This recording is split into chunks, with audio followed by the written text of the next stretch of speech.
Good morning, student. Today I'm going to start about this first chapter only in the topographical map. That last day I discussed about different types of landforms. That what are the different types of topographical landforms that we can see in a topographical map. Now today I give you some more landforms that you should need. We have to understand that from the seeing the contour lines that we have to identify also. Now what are the another landforms are? That first one is the cliffs. How we understand that from seeing the contour line that this landform it represents the speed that the cliffs. At first I am telling you that what are the cliffs. That cliffs is the large or the steep area or the high hill area between the rivers. These landforms are known as the cliffs. Now how you understand from the seeing the contour line that this is the cliffs. The first one is see the identifying features first.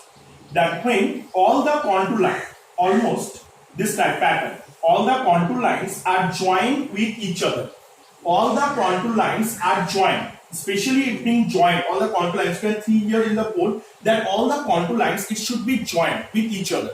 This type the contour patterns are represent the cliffs. So cliffs, the first identifying features of a cliffs is that always the cliffs is a highland area, and one thing to remember that when the contour lines are present very close from each other, that time it represents the steep slope, and when the contour lines are very far, they are gap in between each other, very far from each other, that time it represents the gentle slope or normal slope. But you can see here that all the contour line it should be joined with each other. So that means it represents the very high slope or steep slope. That is the main identifying features of for a cliffs.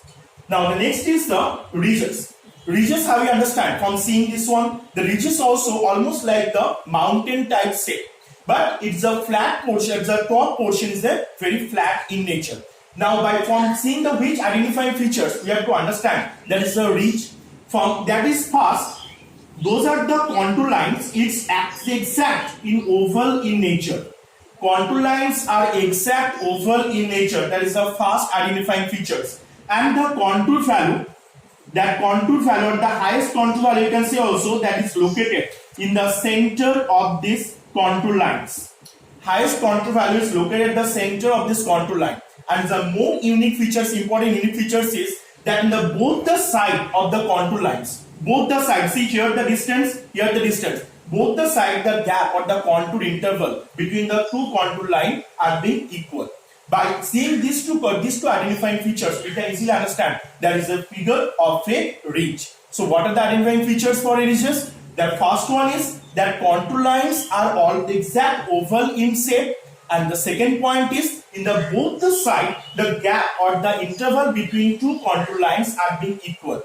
After seeing these two identifying features, that we can understand that this type of the contour lines are represent that ridges. Now the third one is the spars and valley. What are the spars and valley? That the spars is the area that between the lowland region. Now by which way you have to understand this one? Suppose this type some areas are being given. Now you can understand this area. This area is the very highland. These two portion is the highland. So these two portion is represent spar. These two portions are represent spar, and this downward area it's known as the valley. This downward portion it represents the valley. Now the question is how the valleys is formed. Before that, these landforms are equal in nature, but after the when the rivers are passed through between this region, that time due to the river erosional process, the middle portion that is made by the soft rock it goes downward and it make this like the U-type shape in the middle, and both the side it should not be eroded because it made by the hard rocks like the igneous or those type the igneous rocks like the granite, basalt, this type of rocks. That is why this valley and spars are formed. Now so what are the identifying features for a spar and valley? That always the spars is located between the lowland area, and always the valleys are found in a river based region or the river basin region. Otherwise, the valleys are not possible to form. And the valleys are different types, like the U-shaped valley, I-shaped valley, different type of valleys, their different shape of valleys we are able to form. Now the next is our last figure, the last diagram, that is about the cols and passes.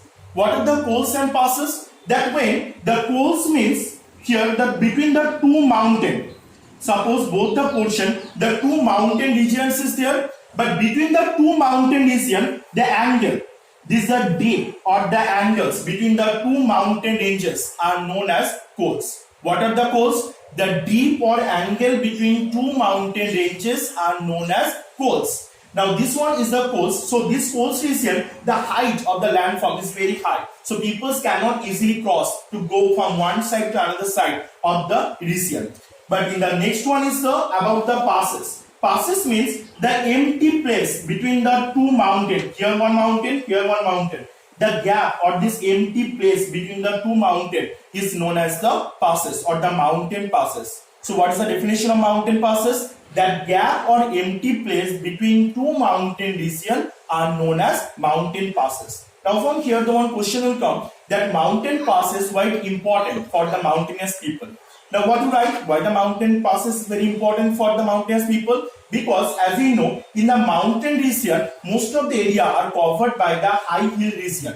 So it's very difficult for the peoples to go from one side of the mountain to another side. That time, it's the pass region or the empty place. Here only the peoples can able to make the roadways and the railway track, and peoples can send their goods, and by themselves also they can travel easily from one side to another side of the mountain.